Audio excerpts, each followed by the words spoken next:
গঙ্গাচড়াবাসী আসসালামু আলাইকুম ও আদাব। সকলের অবগতির জন্য জানানো যাচ্ছে যে আসন্ন ঈদ উপলক্ষে গঙ্গাচড়া বাজারে যানজট নিরসনের লক্ষ্যে উপজেলা আইন শৃঙ্খলা কমিটির সভায় সিদ্ধান্তের আলোকে উপজেলা প্রশাসন গঙ্গাচড়ার ওপর 4টি পৃথক অটো স্ট্যান্ড নির্মাণের সিদ্ধান্ত নেওয়া হয়েছে।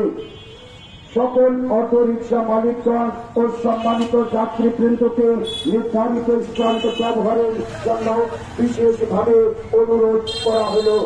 স্ট্যান্ড 4টি হল: কেন্দ্রীয় কবরস্থান মহিলা কলেজের পাশে, এনএলজি গোডাউন এলাকায়, পুরাতন সোনালী ব্যাংক মোড়ে এবং ভুট্টা ব্রিজে। প্রচারে উপজেলা প্রশাসন গঙ্গাচড়া রংপুর। এর মাঝখানে কোনো অটো রিক্সা ও ব্যবহার করবে না, তাই যাত্রী সাধারণকে নির্দিষ্ট স্ট্যান্ড ব্যবহার করার জন্য অনুরোধ করা হল।